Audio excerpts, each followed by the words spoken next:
Hey guys, this is my 4-tick auto attacking guide. You're gonna need dual wield mage, so in my case seismic wand and Imperium core, and then also a staff, in my case a noxious staff, and then also runes for auto attacking. Obviously you should get whatever you can afford, but this is what I have right now. So for 4-tick auto attacking, you can really use any auto attack. So I personally use Air Surge just because it's cheap. It's like 5 air runes, and it also lets me fit my Vuln runes into my large rune pouch. But you can use it on Ancients even, for like Ice Barrage or Ice Blitz. I'm going to be using Earth Surge in this scenario because it's just super easy to see. It's like a giant green rock flying at the dummy. So to start off, we're going to practice switching from dual wield to staff and back. It's not too difficult, but it's pretty integral to 4-ticking, and I've seen a lot of people mess up, and it just messes up their entire rotation because they switched to staff and forgot to auto attack, or haven't switched to staff and autoed with their wand or something, and it really messes up the rhythm once you make a mistake. So just practice getting into the rhythm of switching to staff and then switching back to dual wield and then switching to staff. Once you're comfortable with dual wield and staff switching, we're going to practice auto attacking and then using an ability in the same tick. So to do this, we're going to obtain a target by attacking the dummy, and then we're going to take one step back to stop the auto attack.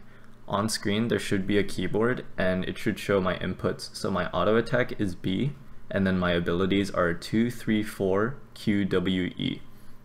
So I'm going to auto attack, take a step, and then use my auto attack and then ability keybind, in that case B and then 2, and then take another step. Wait a second, and then auto attack and then another ability, and then take a step. And then wait a second, auto attack and another ability. And you just keep doing this until you've gotten the hang of it. This is probably the most important part of 4-ticking.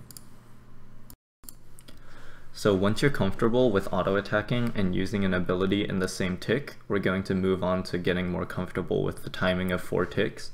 So each ability has an innate cooldown called global cooldown.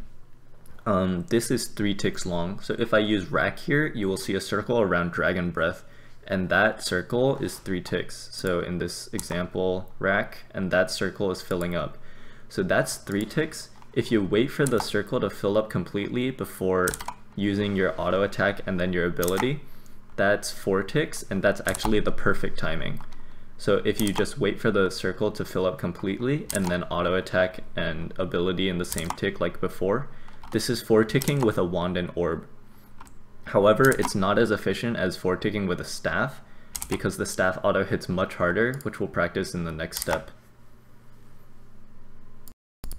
So once you're comfortable with dual wield 4-ticking, we're going to implement staff switching into it as well. So start with your dual wield. You're going to dual wield ability, and then switch to your staff, and then staff auto attack, and then staff ability.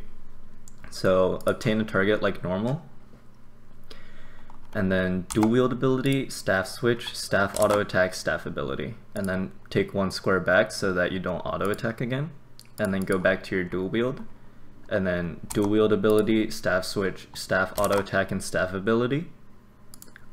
Just keep practicing this until you're comfortable, and then we can move on to the next step. So now we can implement everything together. I'm just going to start with my dual wield, and then we're going to use an ability, switch to your staff, staff auto attack, and then ability, and then switch back to your dual wield, and then use another ability using dual wield. Switch back to your staff, and then staff auto attack, and then ability again. So in this scenario, I'm going to dual wield Rack, staff switch, staff auto attack, and then sonic wave, back to dual wield Rack again, and then staff switch, auto attack, and then dragon breath. So obtain a target like normal, dual wield ability, staff switch, staff auto attack ability, back to dual wield ability, staff switch, staff auto attack, and ability. And then you can keep doing this over and over. Using Rack is probably not a good idea as it's not a great ability, but it's a good way to practice at the beginning. So once you've mastered that, you are basically good to go on 4-ticking. It's just figuring out a good rotation. Some tips or some limitations, I would say, are you can't four-tick after channeled abilities. So if you see I obtain a target and then I use Concentrated Blast and then switch to my staff and then try an auto attack ability, the auto attack just doesn't come out. And then if I build to Asphyxiate and then I try and Asphyx with my Wand and Orb, and then on the last tick I try and auto attack Sonic Wave, the auto attack doesn't come out again.